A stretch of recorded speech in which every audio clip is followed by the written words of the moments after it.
Honourable Leader of the Opposition. Mr. Speaker, I'm right here while the Prime Minister hides and divides.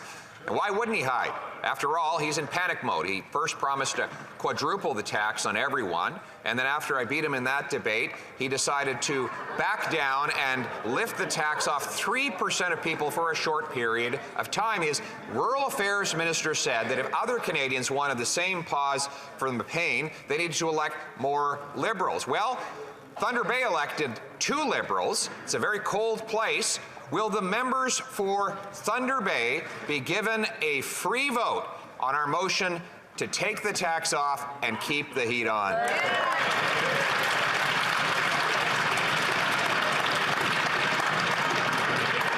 The Honourable Deputy Prime Minister, Minister of Finance. Mr. Speaker, let me tell you who is missing in action when it comes to protecting Canadians and their affordability. And I'm talking about the affordability of life for our seniors. You know who's missing in action? The Conservative leader. It took him 29 days to speak up for the Canada Pension Plan. But none of us should have been surprised, because last year he sought to eviscerate that plan, which is so important to every single Canadian, by seeking to freeze contributions. We can't trust Conservatives with our pensions or anything else.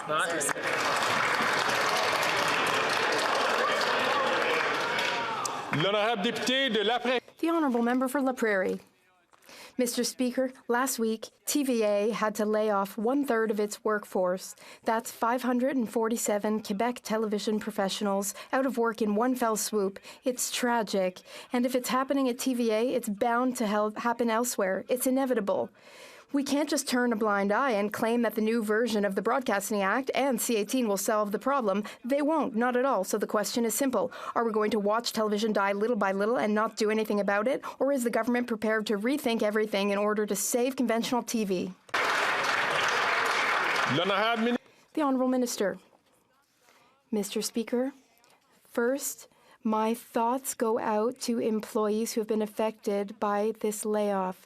And my thoughts are also with their families at the beginning of the holiday seasons.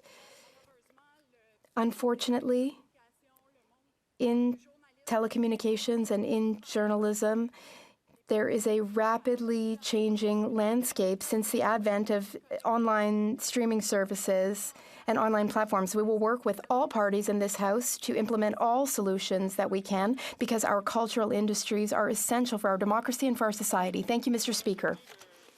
The Honourable Member for La Prairie. TV is the channel through which information is shared with the people, the channel through which our culture is shared. Television reminds us of who we are, what we can create, and what makes us unique. Something that the YouTubes, Netflixes, and Disneys of this world will never be able to do. Our television is made by us and for us, and it's truly in danger. As we watch our channels disappearing and turning off, we're waiting for Ottawa to turn them back on. But it's urgent. What will it take for the government to wake up? The Honourable Heritage Minister. Thank you, Mr. Speaker. I share my colleagues' concerns. That's why in 2020, we introduced for the first time an act to modernize the Broadcasting Act. But unfortunately, the Conservatives have been blocking it and blocking it. They have tried to block us from trying to modernize our audiovisual universe and our media landscape. Today, the Conservatives claim that we're trying to censure Canadians, but what we truly want is quality journalism everywhere in the country. We want a thriving cultural industry and creative industry that's essential for democracy and for all of society. Thank you, Mr. Speaker. The Honourable Member from Vancouver East. For 3 decades, Liberals and Conservatives relied on the private market, and now the average rent for 1 bedroom is $2,500 a month. The government's own housing advocate is calling for more community housing that fit people's budgets. And the Bank of Canada says investing in social housing wouldn't be inflationary. The Conservative leader is calling investment in social housing a Soviet-style takeover. He's in it for wealthy investors. The Liberals are failing Canadians. Will the Prime Minister stop siding with Conservatives and commit to doubling Canada's social housing stock? The Honourable Minister for Housing.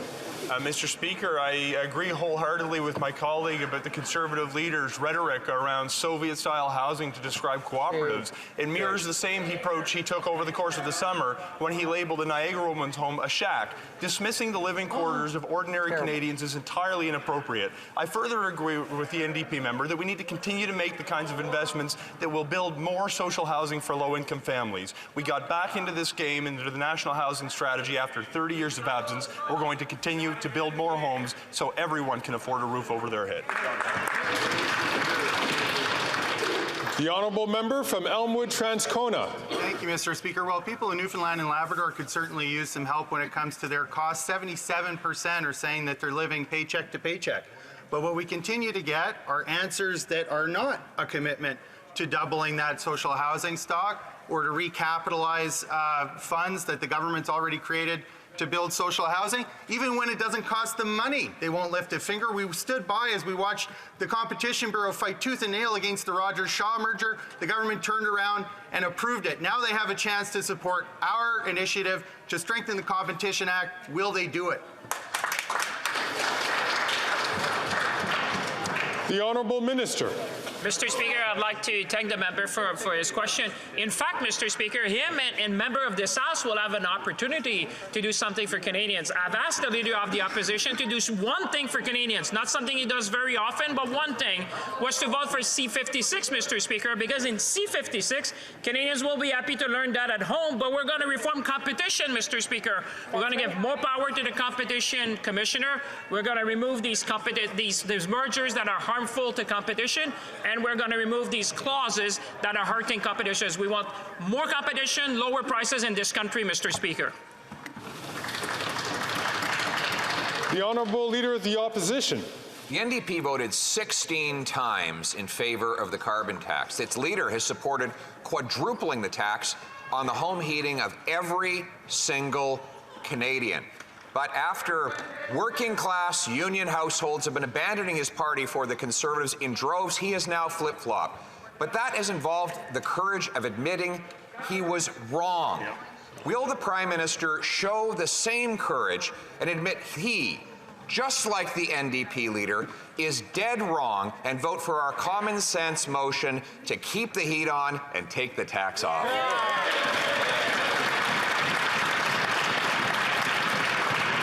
The Honourable Minister. Mr. Speaker, I find it helpful when you deal with people who are closest to the problem. And in Atlantic Canada, we have an Ecology Action Centre based in Halifax who wrote a statement that I think was prescient to the debate that's going on here. It says, energy poverty and climate change represent a direct threat to working class people in Nova Scotia. As a society, we must work together to ensure households with low incomes can transition away from expensive fossil fuels to technologies like heat pumps that are cheaper, better for our health, and afford us the comforts associated with heating and cooling. Policy makers are finally rising to meet the challenge, Mr. Speaker. The Honourable Member from Regina Capel. After 8 years, the Prime Minister is just not worth the cost. Now he wants to quadruple the tax on home heating, gas, and groceries. But he decided to pause the pain for just 3% of families in areas where he's plummeting in the polls and his MPs are revolting. The Liberal Rural Affairs Minister said that if people on the prairies wanted a break from the carbon tax exemption, they should have elected more Liberal MPs. Well, the people in Sudbury did elect a Liberal. I visited there last week, and people there want to know why their MP has been unable to get them a pause on the pain. So simple question for the Prime Minister. Will he allow a free vote for the member for Sudbury on our motion to take the tax off and keep the heat on?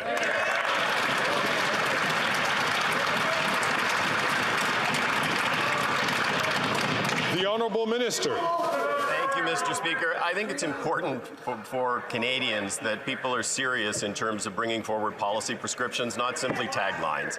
We have put into place measures that will address a critical affordability issue.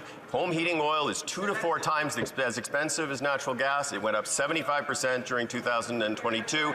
There is an opportunity to be able to reduce the energy cost for people on an ongoing basis, all the while addressing the issue of climate change, something that the Leader of the Opposition clearly does not believe in. It is something that is important for Canada. It's important for the 270,000 Ontario homes that currently heat with heating oil. Excellent. The honourable member from Regina Capel. Are in complete carbon tax chaos over there, Mr. Speaker.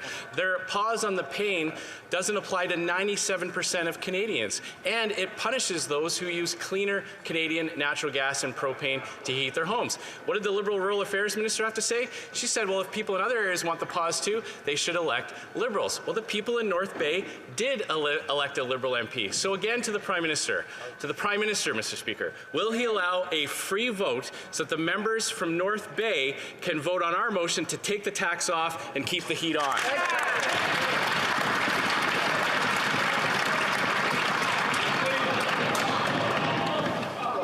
The honourable member is a veteran member of this House, and he knows that all questions, I will remind all members that all questions are directed through the chair. The Honourable Parliamentary Secretary. Thank you very much, Mr. Speaker. And as I said last week, it would be great if in this House we could have debates about how we fight climate change, not whether we fight climate change, because in 2023 it's really not an option. It's an existential threat, and we're living in a climate emergency. And Canadians know how important it is to fight climate change, and they know that on this point the Conservatives have absolutely no plan. When you don't have a plan for the environment, you don't have a plan for the economy, Mr. Speaker, those Conservatives continue to be risky and irresponsible, and they're certainly not worth that risk. The honourable member from Thornhill. Years of this Liberal NDP government, the Prime Minister's carbon tax is making it impossible for Canadians to heat their homes this winter. That's especially true right here in soon-to-be frigid Ottawa. There are 12 Liberal MPs here, a cabinet minister, 3 privy councillors, 4 parliamentary secretaries, but according to the minister from Newfoundland, all of these MPs weren't effective enough to get their communities a pause on the pain of the carbon tax. Will they make things right and stand with us today and axe the tax, or will they vote again with the Prime Minister and leave Ottawa residents in the cold?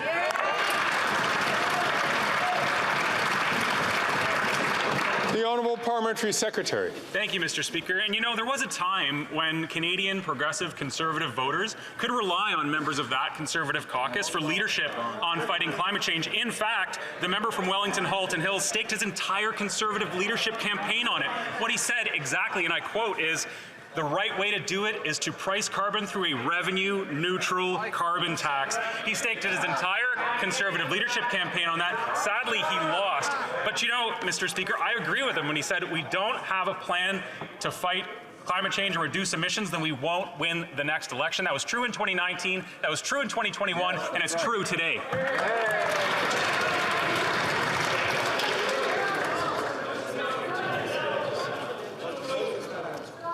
The honourable member from Thornhill. If the Prime Minister can pause the pain for some Canadians, then surely he can do it for all Canadians. These Liberal MPs should be demanding that.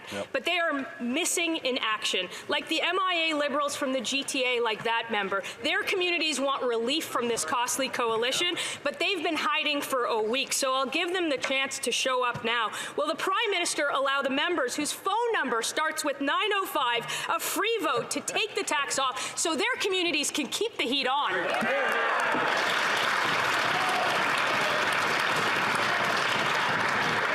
The Honourable Government House Leader. Thank you, Mr. Speaker. Mr. Speaker, what my honourable colleagues could continue to forget is that this policy does apply right across the country. That's so right. whether you are in the GTA, whether you are in Northern Ontario, whether you are in Saskatchewan or Manitoba or anywhere else in this country, the price on pollution has been removed for those that use home heating oil, Mr. Speaker. It would be good if the Conservatives actually focused on the facts and allowed us to debate climate change and how we're going to fight it, not if climate change is real or not. Thank you, Mr. Speaker. Good answer.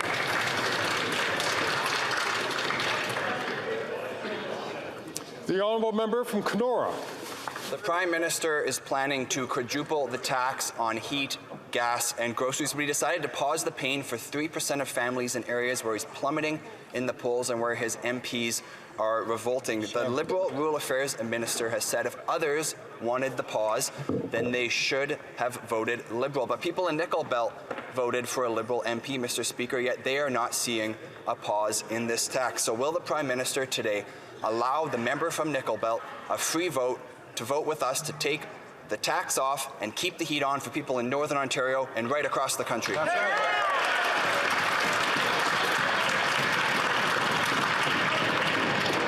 The Honourable Minister. Thank you, Mr. Speaker. And I am so proud to be a Northern Liberal Member of Parliament because what I do every day, Mr. Speaker, is I work with constituents who are telling me we need to take faster action on the climate because we are losing acres of forest, Mr. Speaker, because we are seeing droughts, yes, even in Northern Ontario, Mr. Speaker, making it harder to grow food, making it harder to grow our economy. My constituents expect me to advocate for a clean environment, and that's exactly what I'll do.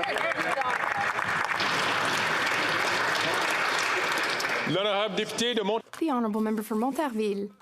Mr. Speaker, let's talk about immigration targets. Allow me to cite a document.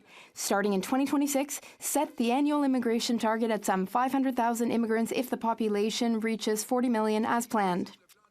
You might think that I'm quoting the plan that the Liberals announced last week. But no, I'm quoting McKinsey's Century Initiative. The capping of targets announced for 2026 has literally been McKinsey's plan all along. When is the federal government going to adjust the targets based on our integration capacity instead of blindly following the advice of McKinsey, which is a private company that literally manages immigration in Canada? The Honourable Immigration Minister. Mr. Speaker, I think that's an odd comment. The Bloc is so out of left field. They're so far out in the field that they should go out into the fields and see agriculture workers and see if they need some help. Quebec needs temporary foreign workers. We are working with Quebec, and the Bloc should understand that. The Honourable Member for Montarville. Mr. Speaker, not only is Ottawa following McKinsey, Ottawa is following them blindly. McKinsey themselves confirmed that their immigration targets do not take integration capacity into account. Former CEO Dominic Barton said in committee last year, "The focus was solely on the economy. We were not thinking about the social context. We were thinking about productivity." Mr. Speaker, capping immigration targets at 500,000 means applying advice that does not take into account our integration capacity. But the government, last week, promised to respect our integration capacity. So will the government review its targets? The Honourable Minister. Thank you, Mr. Speaker. I never talked to McKinsey. I talked to Canadians who want more foreign workers. They want more immigrants to come and work in factories and in the fields. 500,000 is a reasonable target. It's a target 3 years down the line, and it has nothing to do with McKinsey's advice. The Honourable Member for Montarville. Mr. Speaker, the only difference between Ottawa and McKinsey is that Ottawa is going faster. McKinsey predicted that the population would hit 40 million by 2026. We reached that mark in June. According to Stats Canada, if the 2022 and 2023 trend continues, the population will double in just 25 years. The population will exceed 80 million by 2048, regardless of our integration capacity for housing, health, education, French language training, and the list goes on. Mr. Speaker, when will this government finally understand that successful immigration means respecting our integration capacity? The Honourable Minister. Mr. Speaker, over the past year, Canadians have asked us to do more when it comes to integration capacity. But what people have also told me is that we need immigration to help our businesses grow. There is still a labour shortage. The approach that we need to prioritize is to be more strategic with our targets. We tabled new strategic targets just recently, and the Bloc should be comforted by that if they like immigration, and if they don't, then let them say so. From Parry Sound, Muskoka. The Prime Minister plans to quadruple the carbon tax on heat, gas, and groceries. Now, he decided to pause the pain for 3% of families where his poll numbers were plummeting and his MPs were revolting. The Liberal World Affairs Minister said if people in the prairies wanted a carbon tax break, they should elect Liberals. Well, the people in Sault Ste. Marie, Mr. Speaker, did elect a Liberal MP, and yet the majority of his constituents are not getting the break. Will the Prime Minister allow the MP from Sault Ste. Marie to freely vote to take the tax off and keep the heat on for the people of the Sioux?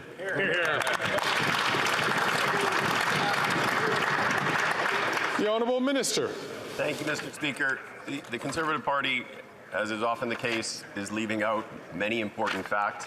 8 out of 10 Canadian families actually get more money back in the rebate than they pay in the price on pollution. It is an important part of having a robust plan to address climate change in a thoughtful way.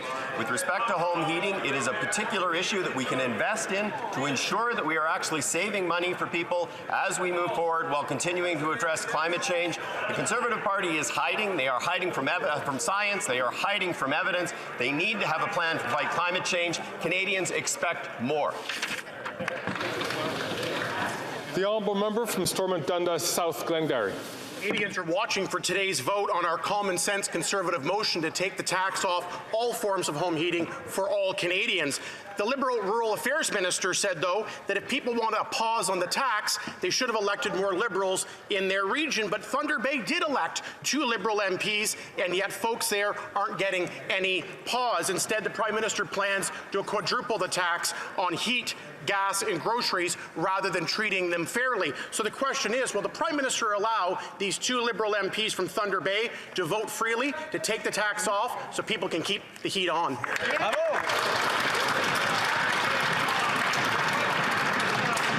The Honourable House Leader. Thank you, Mr. Speaker. Again, the Conservatives continue to spread information in this chamber. This pause on the price on pollution on home heating oil applies right across the country, despite what the Conservatives keep saying. But what is particularly concerning, and I think I speak on behalf of every Ontario Member of Parliament and many Ontario residents, is every time they say common sense, it brings up the terrible memories of the Mike Harris years, when not only did they slash public services, but they slashed them in such incredible ways that led to things like Walkerton. Mr. Speaker, Ontarians remember, and they're not going to elect common sense Conservatives again. Thank you, Mr. Speaker.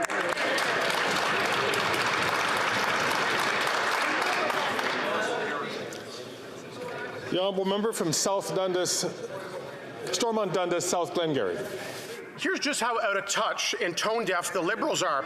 When asked if she'd support giving the same pause on home heating back home, their own minister right from Thunder Bay said, quote, "We don't have the same challenges in Northern Ontario that we see in Atlantic Canada," unquote. Well, I visited Thunder Bay last week, and let me tell you, Mr. Speaker, it gets very cold there too, just like Atlantic Canada. And after 8 years of this NDP Liberal government, the cost of living crisis there is so bad, the regional food bank can't keep up with surging demand, now at 12,000 people. Will the Prime Minister let his Thunder Bay MPs vote to give residents fair treatment, take the tax off, they can keep the heat on?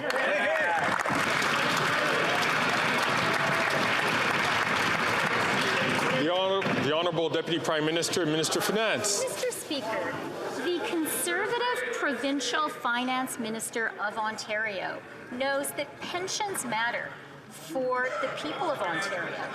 That's why he wrote me a letter asking me to convene a meeting of all the provincial finance ministers to defend our pensions. Will the Conservative MPs from Ontario be equally courageous and responsible in defending the pensions of the people of Ontario and support our effort to keep the pensions of all Canadians safe?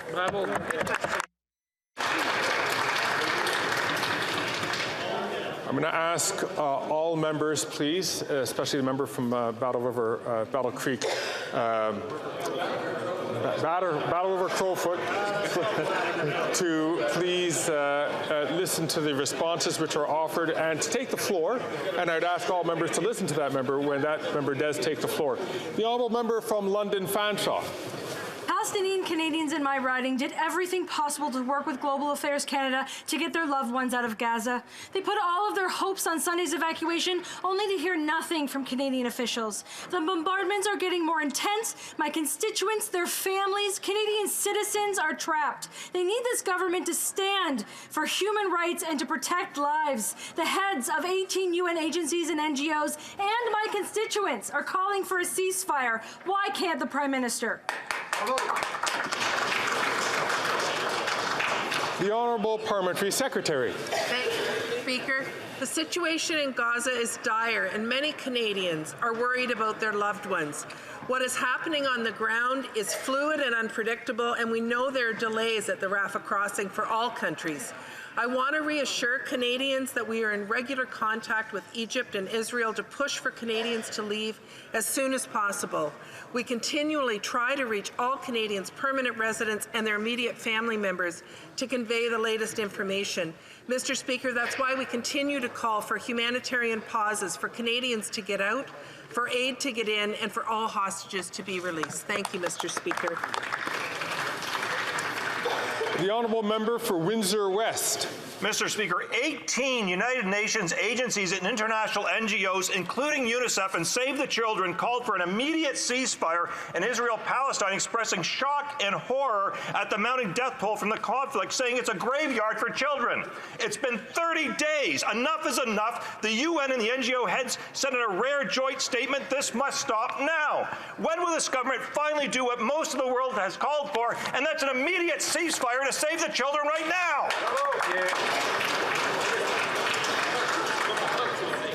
The Honourable Parliamentary Secretary.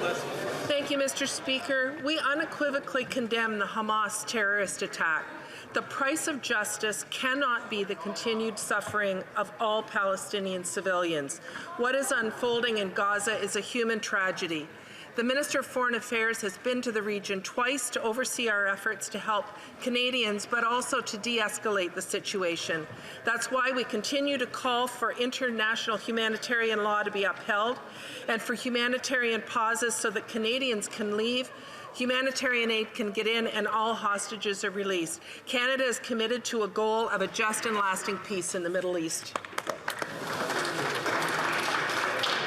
The honourable member from Yukon. Mr. Speaker, we know that many Canadian families are struggling to make ends meet, and this is particularly the case in the Yukon, where more than half of families spend over 30% of their income on housing.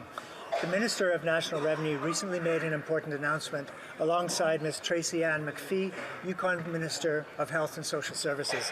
Can the Minister of National Revenue inform the House of this announcement and how it will affect our Yukon families? Bravo.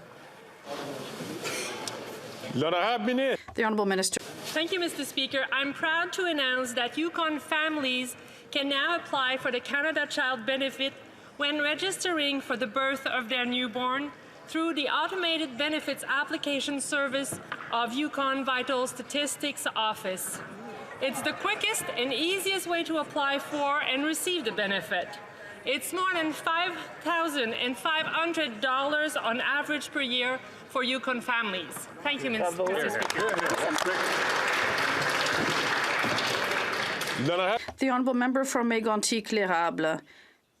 After 8 years of this Liberal government, this Prime Minister is not worth the cost, and they want to stay in power for the next 2 years. The Liberal Bloc coalition will vote against our motion to eliminate or pause the carbon tax on all forms of heating. Yes, it's expensive to vote for the Bloc as well. Does it not bother the Bloc to vote the Liberals for the next 2 years? What promise did the Prime Minister make for the unconditional support of the Bloc? The Honourable Minister. We seem to have found ourselves in a time machine here. They wanted to make a step back in terms of the rights of women and take steps back in terms of climate change and the fight against it. They're not even able to describe climate change. They want to bring us back to the Stone Age. The Honourable Member for Mégantic-L'Érable.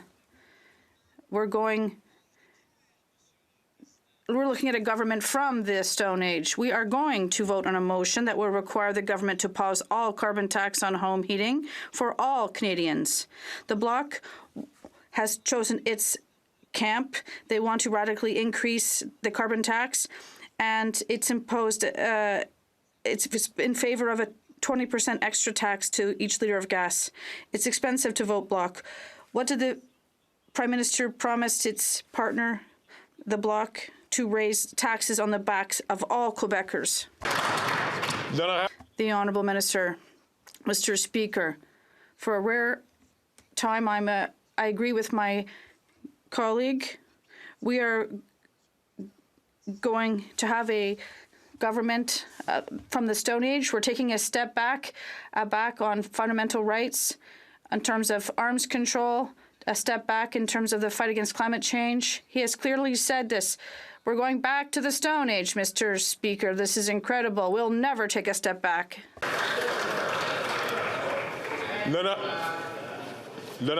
The honourable member for Louis Saint Laurent. Mr. Speaker, after eight years of this Liberal government, who would have believed it? The Bloc is now behind supporting the Liberal government morally. They seem to be getting along quite well because their position in terms of heating divided Canadians. But that's exactly what the Bloc wants to do, divide and create problems. The Bloc wants to radically increase carbon tax. It will inspire them. My question is that will members be able to vote for common sense?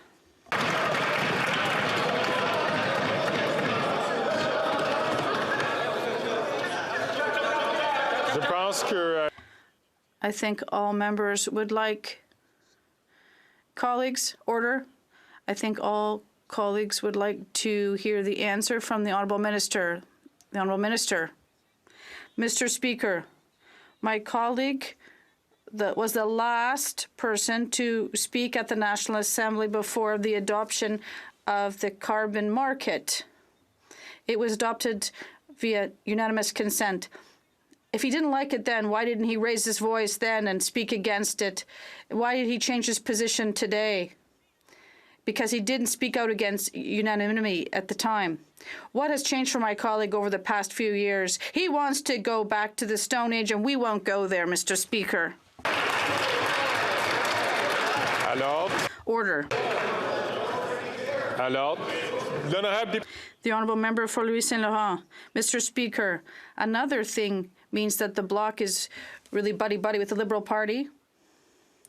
The Parti Québécois budget, it talks about the poor management of the Liberal government is now an argument in favor of independence. No, we're not going back to the Trudeau Stone Age, that's for sure. Will the Bloc's members be able to speak up and make sure that all of their members will be able to vote for common sense?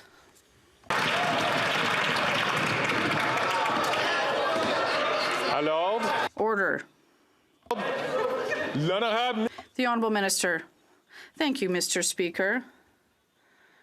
We're seeing once again that every time a Conservative member rises, there's something hiding. They're not able to say the truth. They're not able to take responsibility for what they did in the past. It's really rare when you have a Quebec colleague. Well, when they supported the carbon market, they should have been proud of what happened in Quebec and proud to be able to protect the environment across Canada. The honourable member for Rivière-du-Nord. Mr. Speaker, more than 221,000 SMEs are at risk of bankruptcy if the federal government does not defer repayment of CEBA loans without the loss of the subsidy. We're not talking about billionaire multinational companies. We're talking about small businesses that contribute to the vitality of our regions. Here in Rivière-du-Nord, 213 SMEs have alerted the Quebec Federation of Independent Businesses that bankruptcy is looming. Mr. Speaker, when will the minister finally offer businesses the postponement they're asking for and avoid a wave of bankruptcies on her conscience? The Honourable Minister. Mr. Speaker, we've already granted small businesses one additional year to refund part of the CEBA loan. When they asked for more assistance, we offered greater flexibility in terms of refinancing and more time, and a one-year prolongation of the deadline for the refund. Unlike the Conservatives, that will bring us back to the Stone Age. Thank you, Mr. Speaker. Alors? Order. The Honourable Member for Trois-Rivières. Mr. Speaker, it's even worse in Trois-Rivières. 288 SMEs have said that they'll go bankrupt if the federal government doesn't postpone repayment of CEBA loans for 1 year with no loss of the subsidies. 288 business bankruptcies. Imagine the number of job losses that this would represent. The minister cannot condone this by her inaction. Does she know how many bankruptcies are likely to occur in her region? Can she justify, how can she justify to these entrepreneurs that she's going to turn their back on them rather than offer them a 1-year postponement as they've requested? None I have. The Honourable Deputy Prime Minister, Mr. Speaker, we are proud of having created a program that provided $49 billion in support to our SMEs across the country.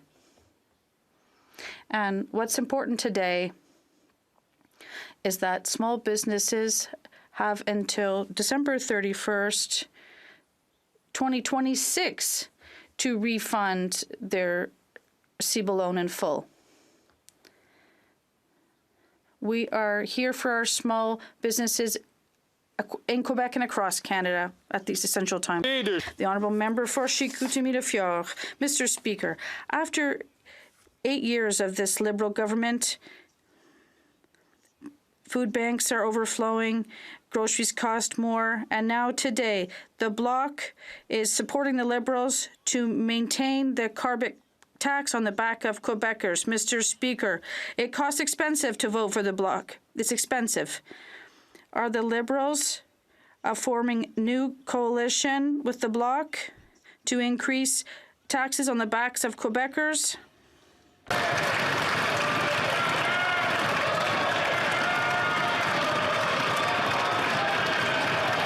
Alors? Order. Order.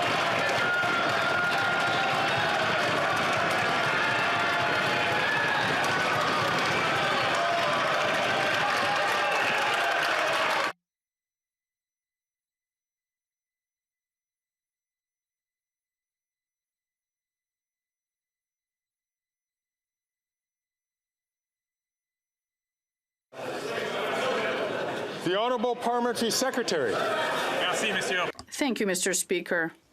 Unfortunately, I have to explain this once again. There is no carbon price in Quebec, a tax rather. Canadians are concerned by climate change, and we need a plan, Mr. Speaker. Those Conservatives, Mr. Speaker, are not worth the risk. And that is why we created a system. Thank you, Mr. Speaker. The Honourable Member from St. Albert, Edmonton. Speaker, after 8 years of this NDP Liberal government, Alberta got shafted yet again.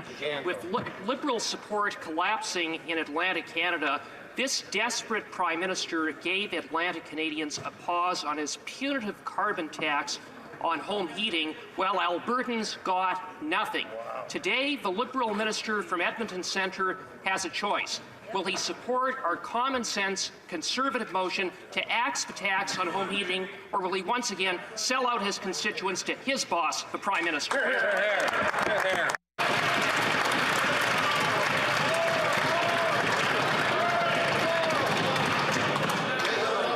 The Honourable Minister. Mr. Speaker, I thank the Honourable Member for his question, and he knows well that we have billions of dollars in Budget 23 for carbon capture, use and storage. We have green and clean electricity regulations and money that will benefit Alberta. But Mr. Speaker, that member doesn't want people to know that he's one of the CPC Silent 30 who have not come to the aid of Albertans. He is not defending the Canada Pension Plan. He doesn't care that the Conservative government of Alberta are scaring pensioners. He's silent. We're going to protect pensions. That's our job, and we're going to do it every day.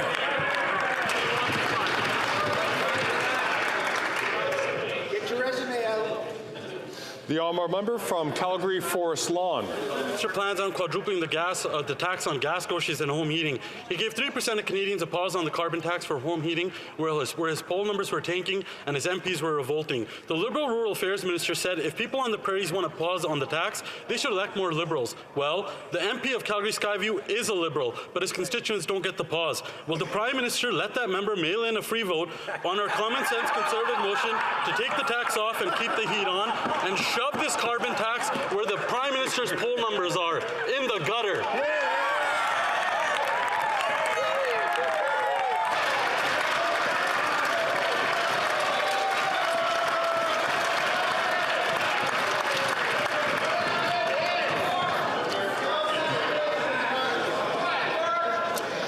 The Honourable Minister. Speaker, another silent Conservative on the issue of pensions in Alberta. What a shame to be a Calgary Conservative. But Mr. Speaker, let's talk about Conservative priorities coming out of Alberta. Instead of building housing, instead of growing our economy, instead of actually doing the work of Albertans, what does the UCP AGM, what are their priorities, Mr. Speaker? Turning back protections for LGBTQ2 people, taking our province back. Mr. Speaker, they're actually voted in favor of conspiracy theories when it comes to voting machines and 15-minute cities. They're out of touch, and they are reckless and not worth the cost.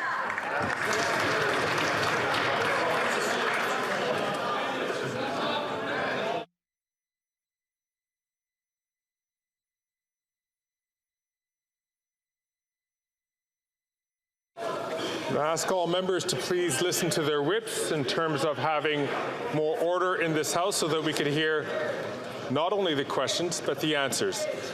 The honourable member for Dorval-Lachine-LaSalle. Thank you, Mr. Speaker. I am very proud of our national content creators, whether in Quebec or elsewhere in Canada.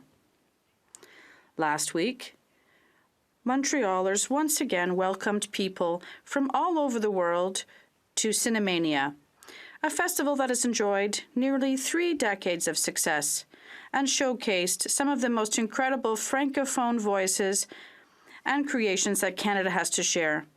Can the minister tell us more about the important international agreement that was signed last Friday?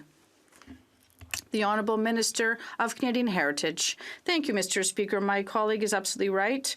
Canada last week welcomed for the first time in Canada the President of Switzerland, and my colleague, the Minister of Foreign Affairs, signed a co-protection audiovisual agreement to increase the number of films and projects with higher budgets. So it's an excellent piece of news for our creators in Canada. This was international efforts. We're going to continue to support our audiovisual producers because we know how important they are in Canada. From Portage-Lisgar.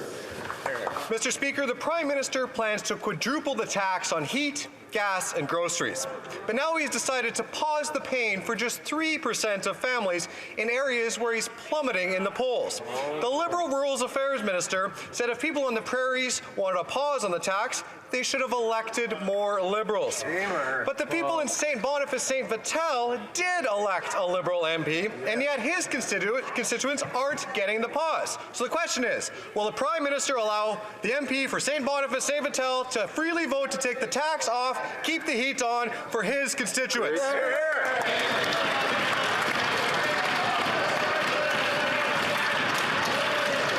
The Honourable Minister. Thank you, Mr. Speaker. The member is talking about a national program that is to get rid of polluting, expensive home heating oil and to transition those homes with free heat pumps into those homes. Mr. Speaker, this national program is applicable across Canada. It's applicable in Manitoba, where there are thousands of people who use home heating oil. It's great for the environment. It's great for affordability. I plan to support this. The honourable member from Charleswood, St. James, Assiniboia, Headingley. The Prime Minister plans to quadruple the tax on heat, gas, and groceries. But then he decided to pause the pain for 3% of families in areas where he was plummeting in the polls and his MPs were revolting. the Liberal Rural Affairs Minister actually said if people on the prairies wanted a pause on the tax, they should have elected more Liberals. But here's the thing, the people of Winnipeg South Centre did elect a Liberal MP, and yet his constituents are not getting the pause. Will the Prime Minister allow that MP from Winnipeg South Centre a free vote to take the tax off and keep the heat on for people in his community?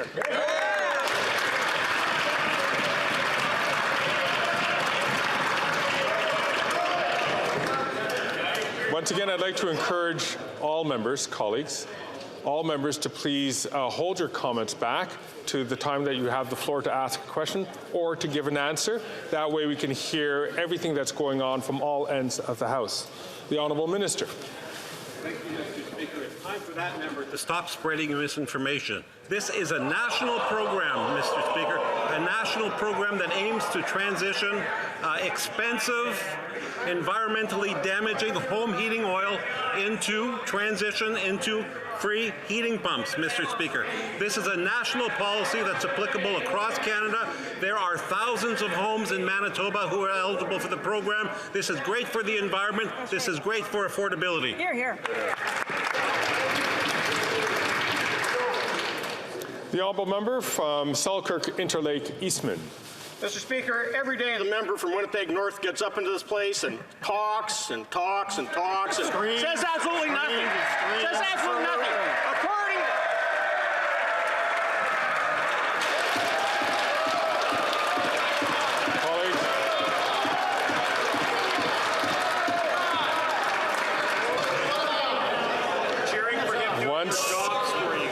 Once again, before I return to colleagues, before I return to the member from Selkirk Interlake Eastman, I'm going to ask all colleagues once again to please, when you have the floor, use it. When you don't have the floor, listen to the person who does. The Honourable Member from 25. Honourable Member, excuse me.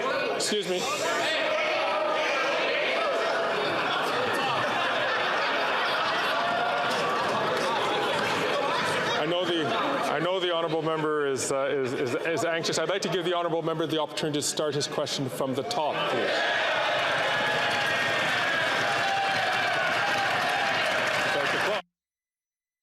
Well, Mr. Speaker, every day the member from North Winnipeg gets up here and all he does is talk, talk, and talk. Only the Liberals like it because he says absolutely nothing. Now, according to the Rural Affairs Minister, the member from Winnipeg North failed to stand up and fight for Manitobans. Because of him, Manitobans have been left out in the cold. They can't afford to heat and eat after 8 miserable years of this Prime Minister and his punitive carbon tax. Manitobans at this useless Liberal MPs are not worth the cost. Will the Prime Minister allow the member for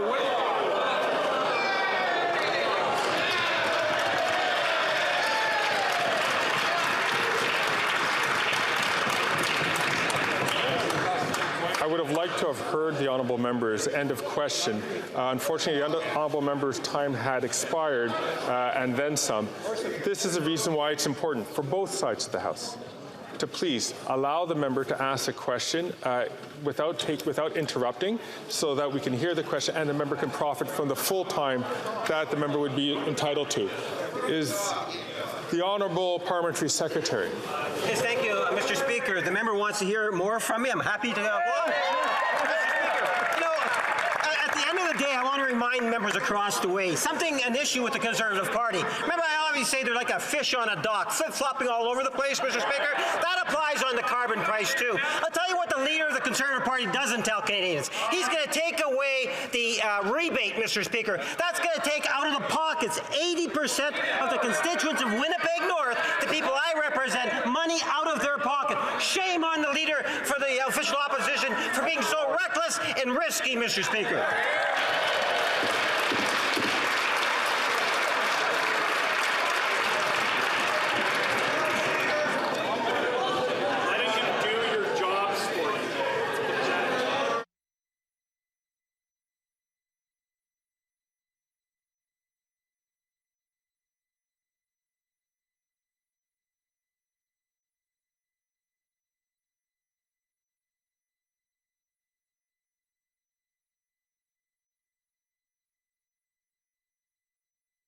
The honourable member from Calgary Skyview. Mr. Speaker, I join Canadians across the country in giving a warm welcome and congratulations to our newest Supreme Court Justice, Mary T. Moreau. Justice Moreau was selected by the Independent Advisory Council, nominated by the Prime Minister, and will be sworn into her new position today. Justice Moreau is a fellow Western Canadian from Alberta who will serve Canadians well in this important role. Can the Minister of Justice and Attorney General inform this House on what makes Justice Moreau the right fit for our Supreme Court, and how will her appointment enhance our country's legal system?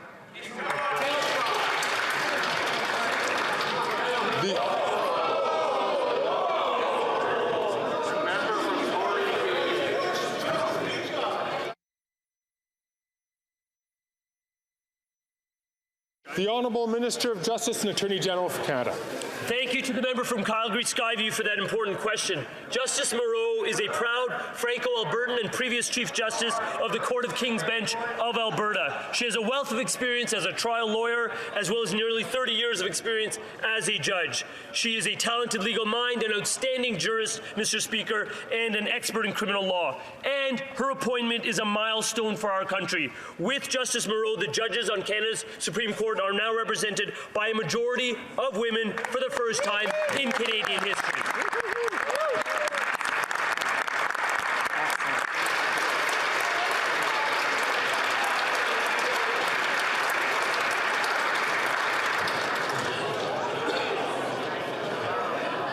The honourable member from North Island, Powell River. Mr. Speaker, women veterans will be attending commemoration services this week.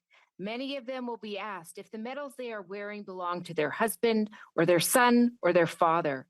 Too often they feel invisible and diminished when they should feel acknowledged and respected for their service. This must change. Will the minister commit today to ensuring the participation of women veterans in Remembrance Day commemoration this year? The Honourable Parliamentary Secretary. I think it's our government's commitment, and I can surely assure you on behalf of the Minister of Veterans Affairs and Associate Minister of Defence that women will always participate in Remembrance Day ceremonies, and their participation is a must. Thank you. The honourable member from Spadina, Fort York. Mr. Speaker, Canadians are witnessing the glorification of terrorism and incitement of hatred against the Jewish community at pro-Hamas terror rallies across our country. At a Queen's Park rally in Toronto, genocidal slogans called for violent acts against innocent civilians. B'nai B'rith have reported these rallies that support a listed terrorist organization. Mr. Speaker, why has the Minister of Justice and Attorney General of Canada been silent on such grotesque displays of anti-Semitism and incitement? Has he asked his provincial and territorial counterparts to enforce Canada's hate propaganda laws? Mr. Speaker, Canadians believe in the rule of law, not mob rule.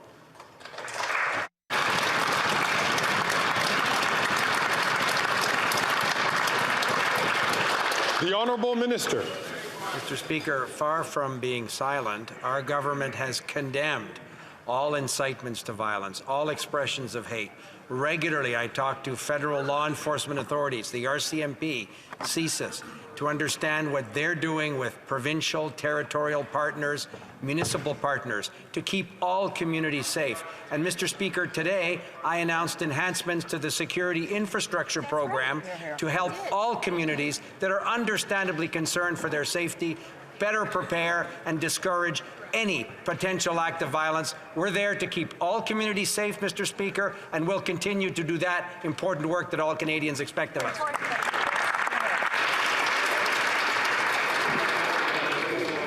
And with that comes the end of question period. I see rising on a point of order is the honourable member